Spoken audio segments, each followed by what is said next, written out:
Top Billin. All right, y'all. Face-off series right here. We're going to the prep ranks, man. Darnell Washington, almost a 6'8" tight end out of the West Coast, Las Vegas, Nevada, Desert Pines High School, 2020 class right here. As we see right here, crystal ball predictions right here. You see Alabama and Georgia. You even got a cat right here in Blair Angulo. Thinks he may be going to Georgia. But check this out right here. Kind of a reshuffle in the rankings. This man is now the 11th ranked recruit in the country. Now look at this bad boy right here. Number 2 tight end prospect in the country. We got it right here. The 12th ranked player in the country. So one spot below Darnell Washington. But that's Arik Gilbert of Marietta. Seen this kid play countless times. One of the most explosive athletes I've ever seen for a frame like that. And yeah, if you want some insider information on him, make sure you're at patreon.com/committed to the G. I've done some stuff on that, but also I already did a breakdown on Arik Gilbert.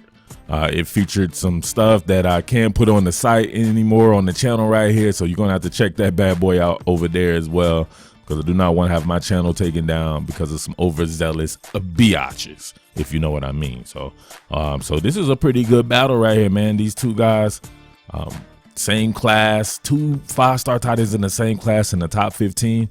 I know it's early, but man, that's crazy. Let's check it out.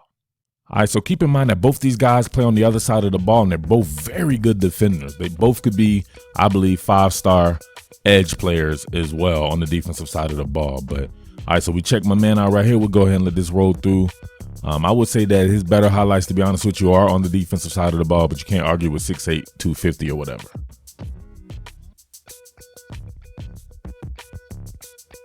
You see right here, if I'm really looking at it right now, just in comparison to Arik Gilbert, it's a lot more plotting, but then again, he's a little bit taller, not much taller. Arik Gilbert's a really tall guy too, but man, he's got that catch radius right there, and then he's got that physicality after the catch. Now, keep in mind, this is Las Vegas, Nevada. It's not even Bishop Gorman or anything like that, so he's probably not playing against the best competition, and he's clearly going to be the biggest, or probably not even that. He probably won't see another cat around his league really in competition play. So, but we see right here the savagery, being able to get people off nasty. Another thing we got to talk about as well is, what is he right here? He's lined up in line. I absolutely love that bad boy. Now, if these two guys were to actually play together, you can see how it could work out, just like the Iowa duo that just went out in the first round. You got your inline tight end, and you got more of your flex kind of guy. You can play them both at the same time if you desire. All right, we see my man bumped out right here on that numbers grip. So they got him gripping the numbers right here, and pretty much on a scramble drill. We'll let it play through.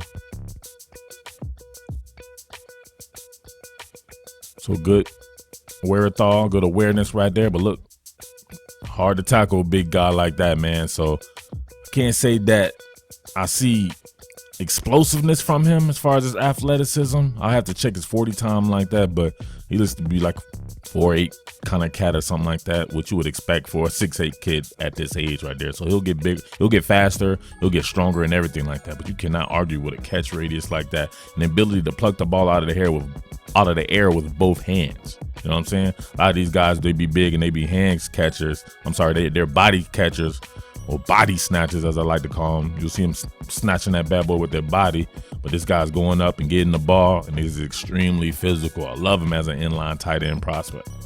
All right, big man right here, flex, running a seam route. Got on him pretty quick right there. Nothing too spectacular about that or whatever like that, but we're working with what we got right here, since I can't use camp reps. But here we go right there.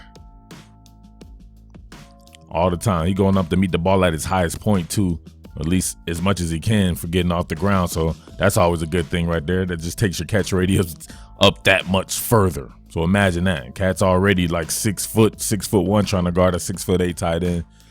You're in a conflict of deployment. Who are you going to put on a cat like this, you know? I would see my man right here at an H-back blocking, which is a prerequisite, obviously, for being in the offense like Alabama or Georgia's. You're going to have to block. So we'll check my man out right here. Looks like he takes pride in doing it. Look at this. Sit down, son. Spread little man on the grass like fertilizer. There we go right here. Look at him making mincemeat of his would-be defender. Then stand over him like that. I like that. Be proud of your blocking right there. A lot of people proud of a lot of things. Blocking should be one of them. You should be, because not too many people are trying to do it.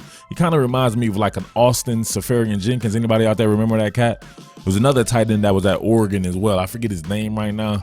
I thought he was pretty good. 6'6", 6'7" kind of cat like that. Kind of reminds me of that. Not an explosive athlete, but do you need to be an explosive athlete at that size? You know what I'm saying?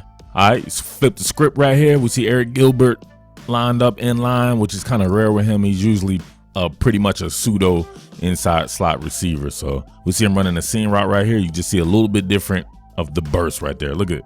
Much more faster. This kid has some freakish athleticism.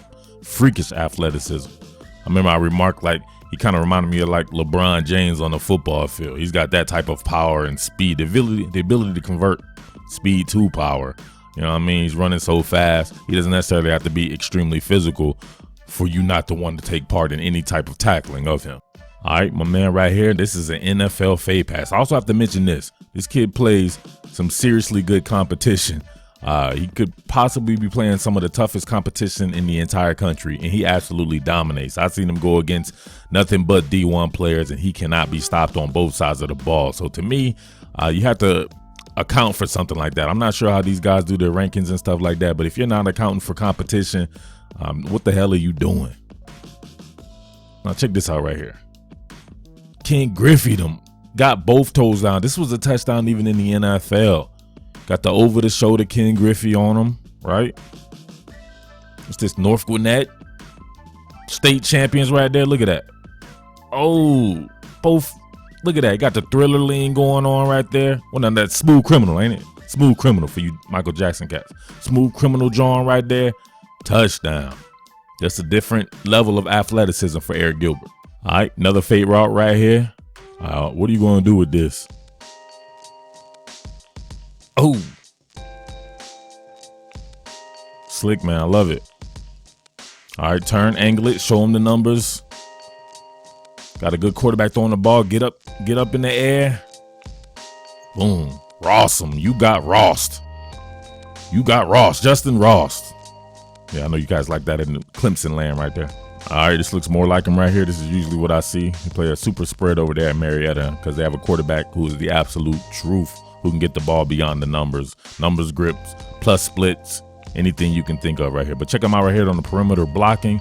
Let's see what he's about right here a little bit. Nope. Okay. Not bad. You know, when you're that type of tight end, they're always going to question your blocking first and foremost right here. So they did it to Irv Smith, but we see right here has a little bit of tenacity to him, right? Nothing big, nothing too bad. All right, right here going against McEachern, his ability to stretch the seams and go vert, I think, is pretty much unmatched at the tight end position. Very Irv Smith-like.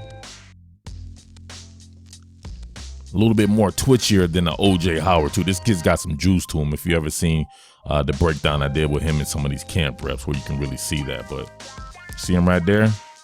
Bracket coverage, don't matter. He can get deep. No, I can't say that on here.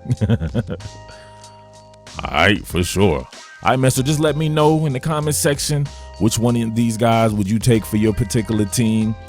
Keep in mind scheme, of course. And then keep in mind that, man, maybe these guys will play together. Wouldn't that be a trip right there? We saw it at Iowa. 2 tight ends in the first round in the 2019 draft. So I can dig that. Could be both of them at Georgia, maybe both at Alabama. Crazy, huh? All right, just let me know. But as always, it's your boy Murph. Thank you for tuning in. Top Billin to ya. Peace. What more can I say? Top Billin.